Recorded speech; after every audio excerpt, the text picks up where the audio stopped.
ओम नमो भगवते वासुदेवाय. श्रीमद भागवताच्या 4थ्या स्कंधाच्या ह्या रुद्रगीतामध्ये हे श्लोक क्रमांक 33 ते श्लोक क्रमांक 68 एवढ्या 36 श्लोकामध्ये विस्तारलेले भक्ती, ज्ञान, वैराग्य अशा सर्व रीतीने भगवान नारायणांची, महाविष्णूंची याच्यात स्तुती केलेली आहे. आणि हे स्तोत्र भगवान महादेवाने, रुद्रांनी ह्या राचेतसांना दिलं. ह्याला रुद्रगीत असं म्हटलं जातं. आणि हे सगळं ऐकवल्यानंतर अतिशय दिव्य शब्दामध्ये, समर्पक शब्दामध्ये आणि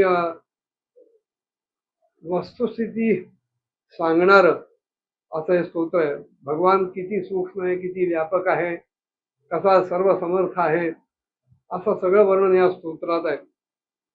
हे सगळं स्तोत्र सांगितलं आणि भगवान रुद्र म्हणाले, इदं जपत वज्रमो विशुद्धा नृपनंदनाः स्वधर्म मनुतिष्ठान तिष्ठन्तो भवत्यर्पिताशयाः. राजपुत्रांनो, तुम्ही अत्यंत विशुद्ध भावानं स्वधर्माचं आचरण करत करत भगवंताच्या ठिकाणी चित्त एकाग्र करून हे जे मी तुम्हाला रुद्रगीत नावाचं स्तोत्र सांगितलं, या स्तोत्राचा जप करत राहा. भगवान तुमचं कल्याण करतील. तमेवात्मानम् आत्मस्थं सर्वभूतेषु अवस्थितं पूजयध्वं गणन्तश्च ध्यायन्तश्च असकृत हरिं. ते म्हणाले की आपल्या अंतःकरणामध्ये असलेल्या त्या सर्व भूतांतर्यामी अशा परमात्मा श्रीहरीच तुम्ही वारंवार स्तवन करा, चिंतन करा, त्याचं पूजन करा. आणि योगादेशमुपासाद्य धारयन्तो मुनिवृत्ताः समाहित धियः सर्व एतदभ्यसता धृताः. की हे जे मी योगादेश नावाचं स्तोत्र तुम्हाला ऐकवलेलं आहे, तुम्ही हे मनापासून धारण करा, मनात अगदी ठामपणे बिंबवा आणि मुनिव्रताचं आचरण करत करत ह्याचा एकाग्र चित्ताने अभ्यास करा, याचं चिंतन करा, मनन करा, याचा निधिध्यास धरा. कारण हे जे स्तोत्र आहे, इदमाह परास्वाकम भगवान विश्वसृपती भृगवादीनाम आत्मजानाम शुश्रूषु संसृक्षताम. की हे स्तोत्र पूर्वी जगत विस्ताराच्या इच्छेनं प्रजापतींचे पती असलेले भगवान ब्रह्माजींनी प्रजा उत्पन्न करण्याची इच्छा करणाऱ्या आम्हा भृगु आदी आपल्या पुत्रांना हे ऐकवलं होतं. आणि ज्या वेळेला प्रजापतींना प्रजेचा विस्तार करण्याची आज्ञा झाली, त्यावेळेला याच स्तोत्राच्या द्वारे आमच्या ठिकाणचं अज्ञान निवृत्त करून आमच्याकडनं अनेक प्रकारची प्रजा निर्माण केली गेली. अथैदम नित्यदायुक्तो जपन्न वहित पुमान अचिरात श्रेय आपनोती वासुदेव परायणः. आत्ता सुद्धा जो कोणी भगवत परायण मनुष्य याचं एकाग्र चित्तानं नित्य निरंतर अनुसंधान ठेवील, त्याचा जप करील, त्याचं त्वरित कल्याण झाल्याशिवाय राहणार नाही. तेषां या सर्वेषां ज्ञानं निश्रेयसं परम सुखं तरति दुष्पारं ज्ञाननौर व्यसनार्णवम. हे स्तोत्र म्हणजे एक प्रकारची नौका आहे, ज्ञानरूप नौका आहे. आणि ह्या नौकेवर जो आरूढ झाला असा तो पुरुष अनायासच दुस्तर अशा या भवसागराच्या पलीकडे निघून जातो. सगळ्या लोकांमध्ये सर्व प्रकारचं कल्याण साधून देणारं मोक्षदायक असं ज्ञान हे या स्तोत्रात ग्रथित केलेलं आहे.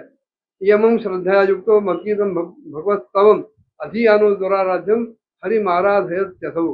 भगवान शंकर प्रचेतसांना सांगतायत की जरी भगवंताची आराधना करणं अत्यंत कठीण आहे, दुराभास आहे, तरी सुद्धा हे जे मी स्तोत्र तुम्हाला सांगितलं, त्याचा जर तुम्ही श्रद्धापूर्वक पाठ केलात तर अत्यंत सहजगतीनं तुम्ही भगवंताची प्रसन्नता प्राप्त करून घ्याल. विंदते पुरुषो मुष्माद यद्यदिच्छत्य सत्वरम मद्गीत गीता सुप्रीतात श्रेयसाम एकवल्लभात. की भगवान हेच खरं सगळ्यांचं एकमेवाद्वितीय असं प्राप्तव्य आहे. कारण सगळ्या कल्याण साधनांचं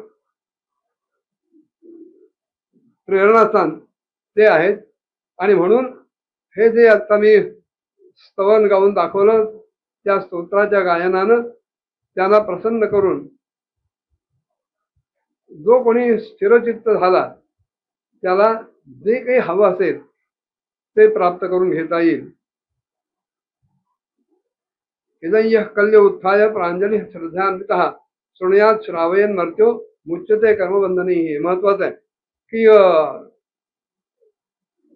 जो कोणी मनुष्य भल्या पहाटे उठून उषःकाली उठून ह्या स्तोत्राचा श्रद्धापूर्वक आणि दोन्ही हात जोडून पाठ करेल, लोकांना ते ऐकवेल, त्याला सगळ्या प्रकारच्या कर्मबंधनातून सोडवणूक मिळेल, तो त्याच्यातून मुक्त होईल.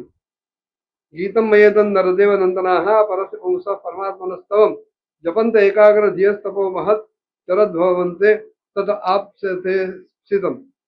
की भगवान शंकर म्हणाले, राजकुमारांनो, मी तुम्हाला हे जे परमपुरुष अशा परमात्म्याचं स्तोत्र ऐकवलं, हे एकाग्र चित्तानं जर तुम्ही कंठस्थ केलं, म्हणत राहिलात, त्याचा जप करत राहिलात, आणि असा जप करत त्यांनी जर तुम्ही मोठी तपस्या केली, तर ती तपस्या पूर्ण झाल्यानंतर तुम्हाला तुमचं जे काही अभिष्ट फळ असेल हे नक्की प्राप्त होईल. अशा प्रकारे भगवान शंकरांनी ह्या प्राचीनसांना म्हणजे प्राचीन बरीच्या मुलांना रुद्रगीत सांगितलं, त्याचा प्रभाव सांगितला, त्याचं फळ काय ते सांगितलं. आणि मैत्रेय हा सगळा प्रकार ऐकून सांगून झाल्यानंतर विदुरांना म्हणाले, इथे संदेश भगवान बारिषदैर अभिपूजितः पश्यताम राजपुत्राणां पत्रीवांतर जसे हरहा. भगवान रुद्रांनी अशा प्रकारे प्रजेतांना हा उपदेश केला, रुद्रगीत सांगितलं. पुढे प्रजेतांनी सुद्धा भगवान शंकरांची अत्यंत भक्तिभावानं पूजा केली. आणि यानंतर त्या राजपुत्रांच्या समोर ते बघत असतानाच भगवान शंकर अंतर्धान पावले. पुढे सगळ्याच्या सगळ्या प्रजेतांनी पाण्यामध्ये उभा राहून भगवान रुद्रांनी सांगितल्याप्रमाणे त्या स्तोत्राचा जप करत 10,000 वर्षापर्यंत तपश्चर्या केली. आणि ह्या सगळ्या दिवसांमध्ये ह्यांचा एकीकडे प्राचीनसांचा तप चालू असताना प्राचीन बरीची मात्र आपल्या कर्मकांडामध्येच गुरफटलेला होता, गुंतलेला होता, रमलेला होता. पुढे त्यांना अध्यात्मविद्येत विशारद असलेल्या परमकृपाळू अशा नारदांनी उपदेश केला. तो काय केला पुढच्या भागात बघूया. ओम नमो भगवते वासुदेवाय.